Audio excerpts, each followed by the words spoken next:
स्वप्नांचा झुला क्षितिज हे मृगजय असे कळले कधीही ना मला बदलती नजराशा की दृष्ट लागे काजळा हो तसे चेहरे बदलता आरसाही आंधळा हुंदक्यांचे गीत केले आसवांचा सोहळा आयुष्य माझे इंद्रधनु परी रंग माझा वेगळा रंग माझा वेगळा।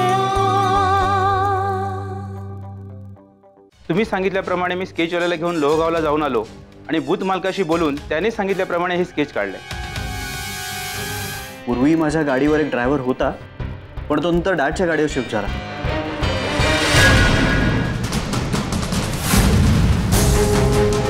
दिस इज अ मिस्टेक।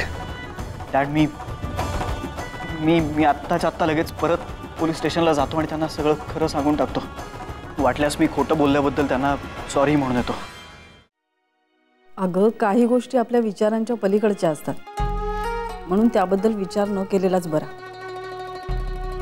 जे काही झालं त्यात तुझी चूक होती असा विचार नको करूस गार्गी। मरण हे कुणाच्याच हातात नसतं अगं। सो प्लीज तू असा विचार नको करूस। या खरंच खूप बरं वाटलं तुझ्याशी बोलून। हो ना तुला कधीही वाटलं ना तर माझ्याशी मनमोकळेपणाने बोलू शकतेस तू। नक्की। बरं मला सांग तू जेवलीस का? हो तुम्ही सगळे जेवलात? समीर जेवला? हो हो आमच्या सगळ्यांचं जेवण झालं आणि तुझा नवराही जेवला। हां जरा गप्प गप्प होता तो फक्त आला जेवला आणि पुन्हा रूममध्ये निघून गेला।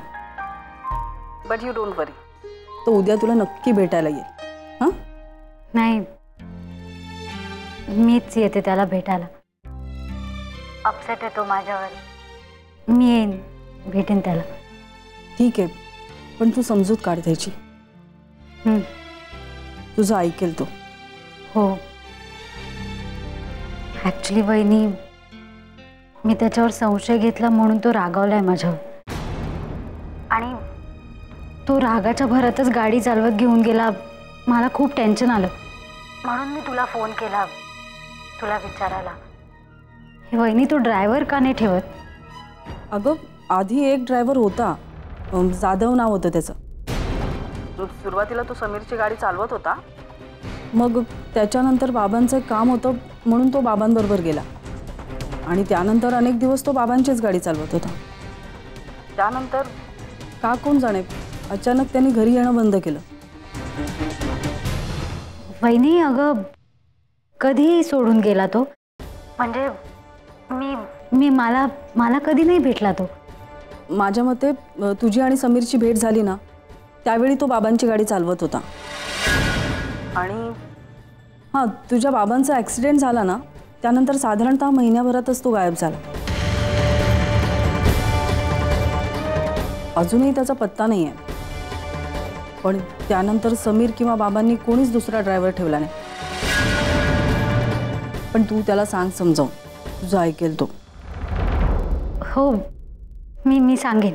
बरं चल रात्र खूप झाली झोप आता उद्या बोलू आपण। तू येतेसच ना उद्या? हो येते मी। मग उद्या बोलू। Okay good night. Good night. बाहेर समीर इनामदार भेटले होते त्यांनाही दाखवलं हे स्केच। हे स्केच पाहून ते घाबरले।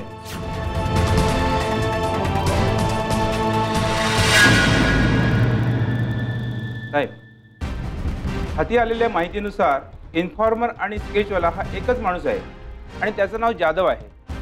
एका कॅब कंपनीमध्ये ड्रायव्हर म्हणून नोकरी करत होता पण रोज दारू पिण्याच्या सवयीमुळे कंपनीने त्यांना कामावून काढून टाकलंय आणि सध्या तरी तो घरीच आहे।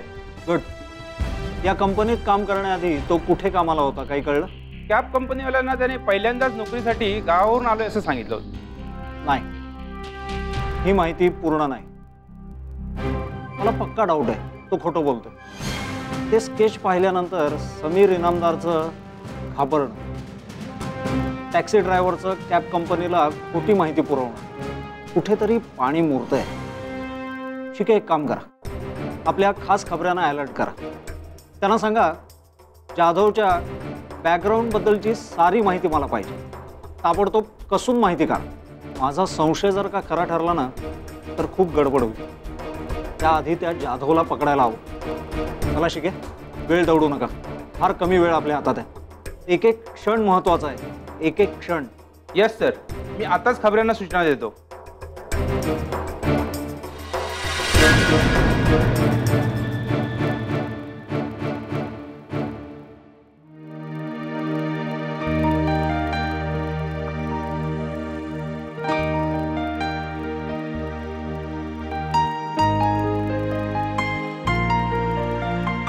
हे काय, कुठे चाललेस? अगं मम्मा, उद्या घरी चालले. आता दिवस कार्य आटपलेत ना, सो तिथेही जायला हवं ना. मी पण विसरलेच होते. आता तुझं लग्न झालंय नाही का? पण अशी कशी जातेस तू? म्हणजे? अगं लग्नानंतर पहिल्यांदा तुला घ्यायला तर सासरीहून कोणीतरी यायला पाहिजे ना. इवन समीर आला तरी चालेल. तू एकटी नाही जाऊ शकत. हो, उद्या येणार आहे ना समीर घ्यायला.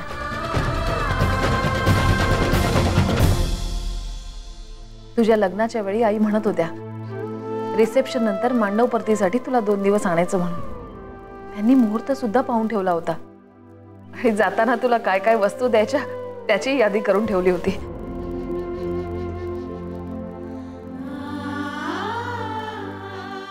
तेव्हा कुठे माहित होतं की तू लग्नानंतर येशील तेही अशी.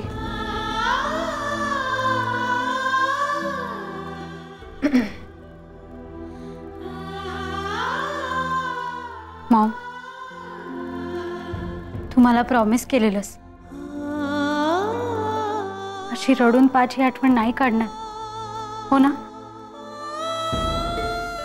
आणि मी कुठे लांब जाते, येईनच ना तुला अधूनमधून भेटायला.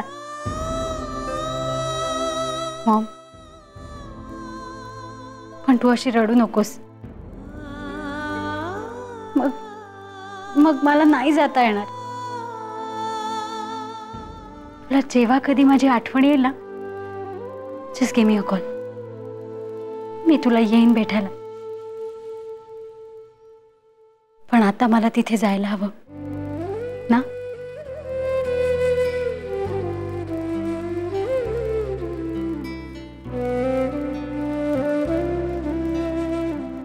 तू तिथे सगळ्यांना सांगितलंस? नाही, उद्या सांगेन. आता खूप लेट झालाय, तू जाऊन शांत झोप. Good night.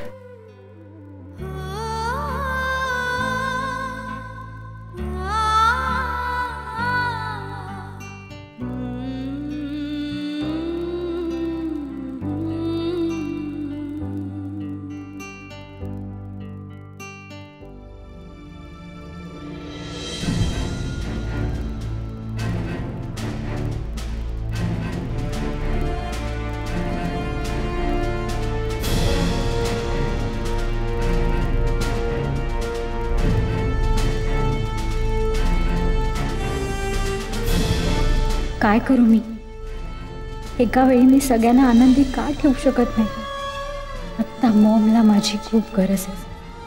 तिथं समीर माझ्यावर अपसेट आहे. मला माझे डाऊटही क्लिअर करायचे नाही. मॉमला आत्ता यातलं काहीच सांगू शकत नाही. ती उगाच टेन्शन घेत.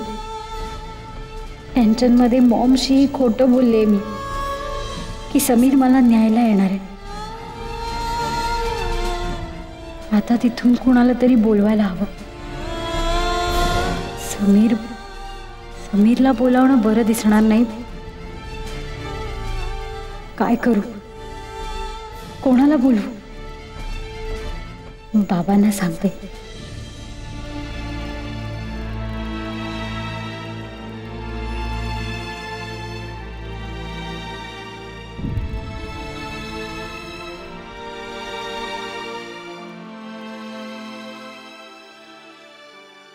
बाबांचा फोन पण स्विच ऑफ आहे.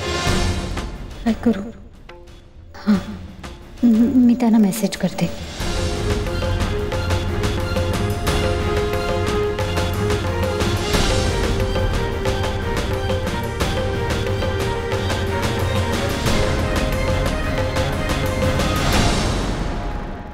Baba, please come to take me home and don't tell Sameer anything. I will explain everything when we meet. काय झालं असेल?